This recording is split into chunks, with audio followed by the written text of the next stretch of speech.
I secretly agree with my ex-husband that I was the reason we separated.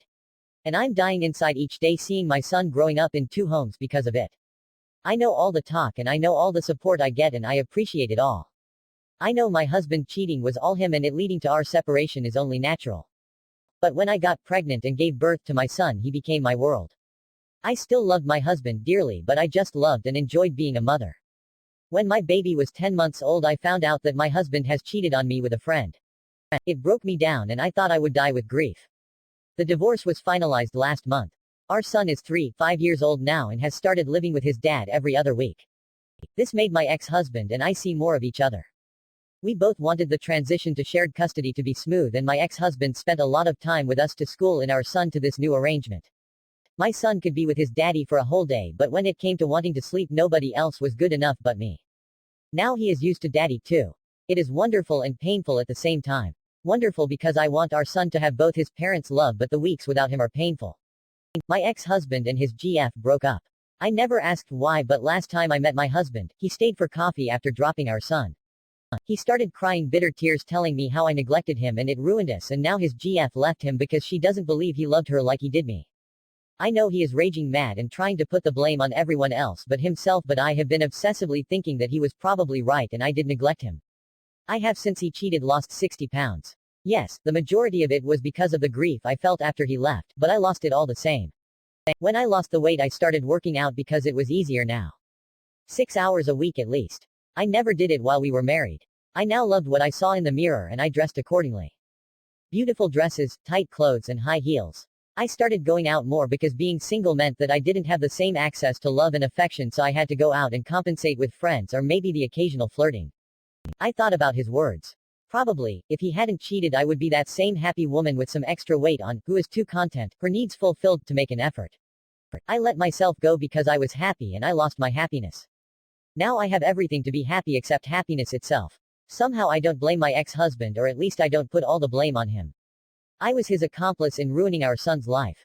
Don't you think you're being hard on yourself? And don't catastrophize. Words have power.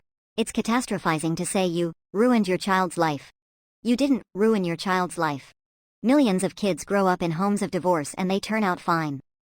You have this picture in your head that you'd have had the June Cleaver happy home if you hadn't divorced. It's not true.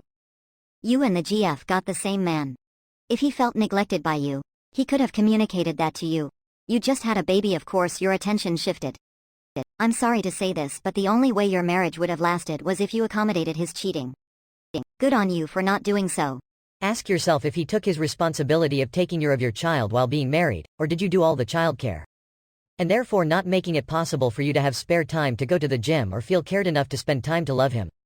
Overwhelmed parents don't have the time to not neglect their partner. He's bamboozling you to absolve himself of the guilt. He chose to cheat. He chose to spend time and love on someone else instead of communicating his neglect to you.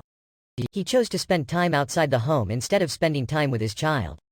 That's on him, not you. Oh hell no. Put that thought in a coffin, chain it close, push it into the deep dark sea and then hit it with an air-to-water explosive. Don't you dare take responsibility for his infidelity. Neglecting him for 6 months or a year to focus on your kid does not mean a green light to cheat. Why didn't he say something? Why didn't he suggest therapy or counseling? No fucking way. Kick him out next time he opens his mouth and tell him to go be irresponsible somewhere else. He's done a successful job of manipulating you into thinking you could possibly be at fault for him choosing to cheat. Asterisk. I'm sorry, this is BS. Only 10 months after giving birth, and rather than being supportive to you, he was off getting his dock wet. It's common knowledge that you can't prioritize yourself or your partner in the same way. Did he ever communicate this with you before cheating while you were still vulnerable? Did he make steps to make it so you could spend quality time together? You did nothing wrong based on what you said. Having extra weight after bringing a bloody person into the world is normal and is no reason at all for cheating. Your ex is looking for a reason to avoid accountability for his actions. So, to break it down, you're worrying if you may be an asshole because your cheating ex couldn't handle that you prioritized being a parent over his feelings. I get he'd be pissed if literally all you did was be a mother, with absolutely no breaks in the middle and that's all you talked about, but if it's anything less than that then he's clearly not taken to it like you did. No excuses for cheating though, obviously. This is the fidelity equivalent of you're so hitting you then saying it's your fault you upset him to that point. Would you ever believe that? No, because it's abuse. Abuse isn't just physical. He's emotionally abusing and gaslighting you. You need therapy for codependency issues. He made poor choices, not you. Also, he's garbage to try to ruin your relationship with your child by pushing negative feelings onto that relationship. This man is all around trash, and you'll see you're lucky to be rid of him. He should have spoke to you instead of cheating. The first year after having a child is the most common time for a man to cheat. You're supposed to focus on the new baby. He was supposed to talk to you about his feelings before he cheated. Why was he not also focused on the new baby? Why was his focus only on himself? Don't beat yourself up. He made his choices, that's not on you. You did not ruin your child's life and you are not ruining it. Even now, you are trying your best to co-parent with their father. Do not let this man blame you for decisions that he made while you were married. There are a lot of things he could have done instead of cheating with your friend.